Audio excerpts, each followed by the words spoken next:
Hello friends. पिछले video में हमने ओम के नियम को समझा था और यह जाना था कि किसी चालक के दोनों सिरों के बीच का विभवांतर और विभवांतर के कारण प्रवाहित होने वाला विद्युत धारा हमेशा एक दूसरे के समानुपाती अर्थात डायरेक्टली प्रोपोर्शनल होता है।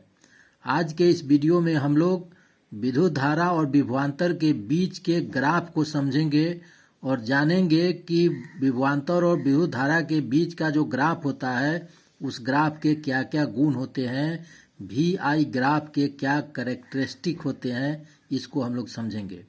हमने ओम के नियम में समझा था कि विद्युत धारा और विभवांतर एक दूसरे के डायरेक्टली प्रोपोर्शनल होता है।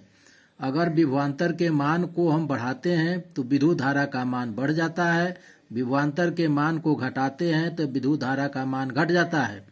विभवांतर के मान को अगर हम आधा कर देते हैं तो विद्युत धारा का मान आधा हो जाएगा। विभवांतर के मान को अगर हम डबल कर देते हैं, दुगुना कर देते हैं, तो करंट जो फ्लो होगा वायर से, कंडक्टर से, उसका भी मान दुगुना हो जाएगा। अब इस दोनों के बीच के ग्राफ को हम लोग समझें कि दोनों के बीच का जो ग्राफ है वह ग्राफ क्या है और उसके क्या क्या गुण हो सकते हैं। यह ग्राफ का वाई एक्सिस है, जो परपेंडिकुलर लाइन है, यह परपेंडिकुलर लाइन वाई एक्सिस है, और यह जो हॉरिजॉन्टल लाइन है यह ग्राफ का एक्स एक्सिस है, मतलब एक्स अक्ष है। अब हमको किसी एक अक्ष पर विभवांतर को लेना है और दूसरे अक्ष पर करंट को लेना है। आप किसी अक्ष पर एक्स अक्ष हो या वाई अक्ष हो, किसी पर भी आप विभवांतर को ले सकते हैं या विद्युत धारा को ले सकते हैं। तो यहाँ पर हम विभवांतर को लेते हैं। यह जो आपका वाई अक्ष है इस पर हमने विभवांतर को लिया है। विभवांतर, इसको हम लोग पोटेंशियल डिफरेंस कहते हैं। पोटेंशियल डिफरेंस, यह पोटेंशियल डिफरेंस है, इसको भी से हम लोग इंडिकेट करते हैं और इसका जो यूनिट होता है वह वोल्ट होता है। तो वाई अक्ष पर हमने लिया विभवांतर को। अब आइए एक्स अक्ष पर, इस अक्ष पर हम लोग लेते हैं विद्युत धारा को।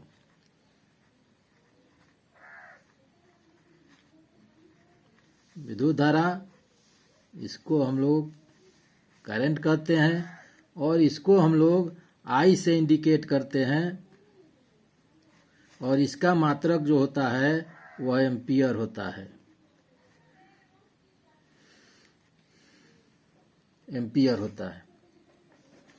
अब यहाँ पर विद्युत धारा का हम मान ले रहे हैं। इस पॉइंट पर विद्युत धारा का मान 1 एम्पियर ले रहे हैं, यह मान एम्पियर में है।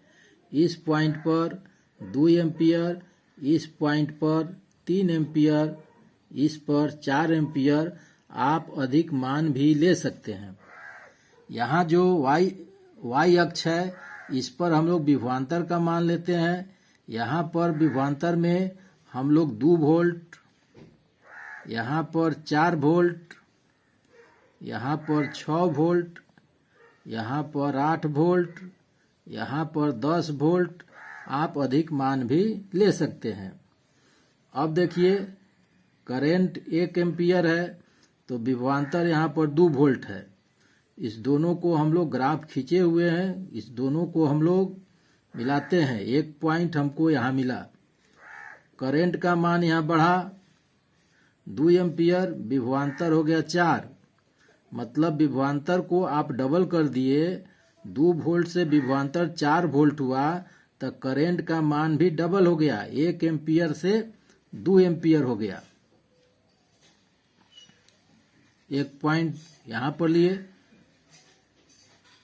फिर देखिए विभवांतर 2 से 4 हुआ, 4 से 6 हुआ, इसका मतलब विभवांतर को ट्रिपल कर दिया आप, 2 तिया 6, 3 टाइम्स कर दिए।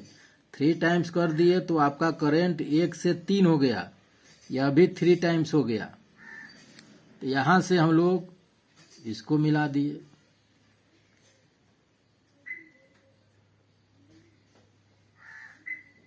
यहां से यह मिल गया, एक पॉइंट हमारा यह मिला। उसी तरह इसको मिलाइए,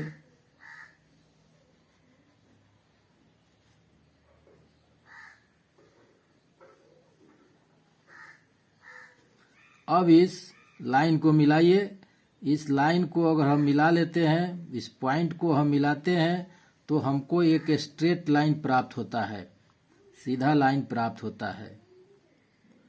अब यहाँ पर समझिए, यह जो लाइन है, यहाँ से यह जो लाइन है यहाँ तक आया, यहाँ तक आया, तो यह लाइन किसका मान दे रहा है? यह लाइन यहाँ पर करंट का मान दे रहा है, विद्युत धारा का मान दे रहा है। इस लाइन पर हम लोग विद्युत धारा को रखे हैं, इस अक्ष पर विद्युत धारा को, तो यह अक्ष क्या दिया? विद्युत धारा का मान दिया, करंट का मान दिया। और इस लाइन को देखिए, यह अक्ष जो है y अक्ष हमको किसका मान दे रहा है? विभवांतर का मान दे रहा है। तो यह भी जो लाइन है हमको विभवांतर का मान दे रहा है, पोटेंशियल डिफरेंस का मान दे रहा है, यह विद्युत धारा का मान दे रहा है। तो यहाँ पर हम देखते हैं कि विद्युत धारा का मान कितना है। तो यहाँ पर जो करंट है, यहाँ पर जो करंट है 1 से 4 है, तो फाइनल माइनस इनिशियल, तो फाइनल कितना है? 4 एम्पियर, और यहाँ पर है 1 एम्पियर, तो करंट का मान कितना आ गया? 3 एम्पियर। 4 में से 1 घटा देंगे, 3 एम्पियर हो जाएगा। यहाँ पर देखिए विभवांतर का मान देखिए, विभवांतर कितना है? 2 से लेकर के 8 तक है। यह लाइन तो विभवांतर का मान दे रहा है, वाई एक्सिस है, विभवांतर का मान देगा। तो विभवांतर 2 से लेकर के 2 वोल्ट से लेके 8 वोल्ट तक है। तो विभवांतर का मान कितना हुआ? फाइनल माइनस इनिशियल, फाइनल कितना है? 8 वोल्ट, अब प्रारंभ में कितना है? 2 वोल्ट, यह 2 वोल्ट पॉइंट है, यहाँ पर 8 वोल्ट है, तो 8 में से 2 गया, कितना हो गया? 6 वोल्ट। अब हम ओम के नियम से जानते हैं, बाय ओम लॉ,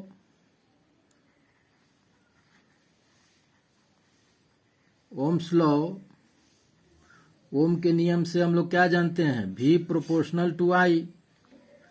इसको आप लिख सकते हैं V बराबर RI। यहां से आप R का मान निकाल सकते हैं, तो R बराबर कितना होगा? V बटा I, यह R का मान हो गया। अब देखिए V कितना आया है हमको? V आया है यहाँ पर इस ग्राफ से, V आया है हमको 6 वोल्ट, तो V के जगह पर 6 वोल्ट रखेंगे, तो यहाँ पर V के जगह पर कितना रख दिए? 6 वोल्ट। अब बटा करंट का मान कितना आया है? 3 एम्पियर, तो करंट का मान हम यहाँ पर 3 एम्पियर रखे, बराबर किसका मान दे रहा है? R का। R क्या है यहाँ पर? R रेजिस्टेंस है, प्रतिरोध है, तो यह कट जाएगा, 3 दूनी 6, 2, अब वोल्ट बटा एम्पियर क्या देता है? ओम देता है, मतलब रेजिस्टेंस का मात्रक क्या हुआ? ओम हुआ। तो VI ग्राफ से आपको यहाँ पर रेजिस्टेंस मिल रहा है, इसको ध्यान देना है। या आप इसको दूसरे तरीका से भी सोच सकते हैं।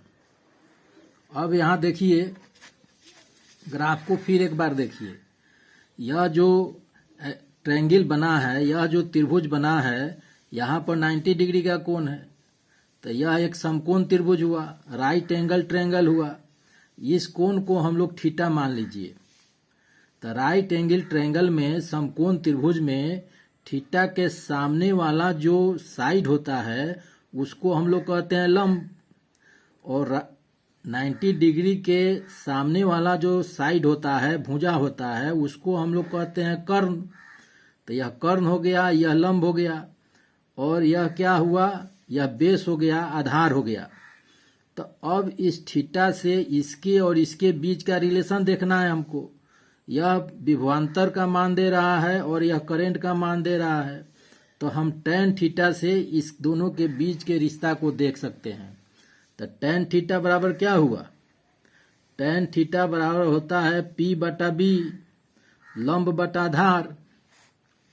तो यहाँ पर लंब कितना है, लंब देख लीजिए। अब यह लंब हो गया, इसके लिए यह लंब हुआ, और यह क्या है, विभवांतर है। और विभवांतर कितना आया है, 6 वोल्ट आया है। तो यहाँ पर P के जगह पर हम कितना लिख देंगे, 6 वोल्ट।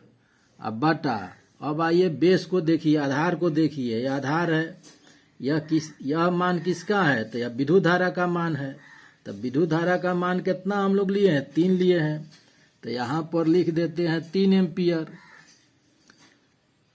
अब देखिए 6 वोल्ट बटा 3 एम्पियर कटेगा, कितना हो जाएगा 2। अब वोल्ट बटा एम्पियर कितना आता है, ओम, यह हुआ ओम। तो यह किसका मान आ गया, यह मान आ गया रेजिस्टेंस का। मतलब जब हम विभवांतर मतलब पोटेंशियल डिफरेंस और करंट के बीच, विद्युत धारा के बीच का जो ग्राफ खींचते हैं, वह ग्राफ हमको करंट का मान देता है, पहला पॉइंट। दूसरा पॉइंट, VI जो ग्राफ होता है, पोटेंशियल डिफरेंस और करंट के बीच जो ग्राफ होता है, यह ग्राफ हमेशा एक स्ट्रेट लाइन होता है, एक सरल रेखा होता है। तो दूसरा पॉइंट में आप नोट कर सकते हैं कि पोटेंशियल डिफरेंस अर्थात विभवांतर और करंट अर्थात विद्युत धारा के बीच का जो ग्राफ होगा, वह ग्राफ हमेशा एक स्ट्रेट लाइन होगा, मतलब कि हमेशा एक सरल रेखा होगा। तो यह दूसरा पॉइंट हो गया। तीसरा पॉइंट, अगर किसी भी दो राशि का ग्राफ सरल रेखा होता है, तो इसका मतलब यह होता है कि दोनों एक दूसरे के समानुपाती होंगे। जब दो राशियां एक दूसरे के समानुपाती होते हैं तो उसके बीच का ग्राफ सरल होता है। इससे यह निष्कर्ष निकलता है कि विभवांतर और विद्युत धारा एक दूसरे के समानुपाती हैं। तो यह तीसरा पॉइंट हो गया। चौथा पॉइंट में आप यह लिख सकते हैं कि V और I के बीच का जो रेशियो है, V बटा I का रेशियो हमेशा नियत होगा, हमेशा कांस्टेंट होगा। कांस्टेंट कैसे होगा, आप देख लीजिए कैसे होगा। अब यहाँ पर देखिए, इस पॉइंट पर देखिए, इस पॉइंट पर भी कितना है 2 और यहाँ पर कितना है 1। तब V और I के बीच का जो रेशियो है, अनुपात है, 2/1 हो गया। तो ये कितना हो गया 2। अब इस पॉइंट पर आइए, इस पॉइंट पर यहाँ पर भी कितना है 4 और यहाँ पर भी कितना है 2। तो V और I का रेशियो इस पॉइंट पर 4/2 कितना हो गया 2। यहाँ पर देखिए, यहाँ पर भी कितना है 6, देखिए यहाँ पर 6 है और यहाँ पर करंट कितना है 3। तो 6 और 3 का अनुपात देखिए, V और I का अनुपात देखिए, वह कितना हो गया 2।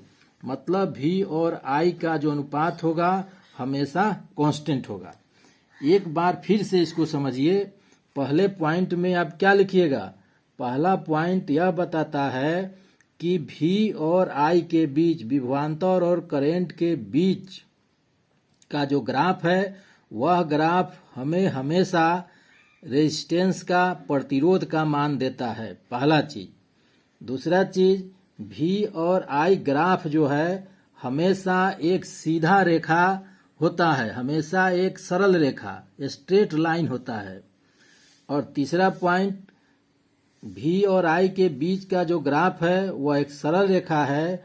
इसका मतलब यह हुआ कि विभवांतर और विद्युत धारा हमेशा एक दूसरे के समानुपाती होते हैं। चौथा पॉइंट, V और I का जो मान होगा हमेशा एक स्थिर राशि होगा, जिसको आपने यहाँ पर समझा है। तो यह हुआ V और I के बीच के ग्राफ और उसके गुण। और इसके आधार पर कई सारे क्वेश्चन हैं जिसकी चर्चा हम अगले वीडियो में करेंगे। तब तक के लिए धन्यवाद।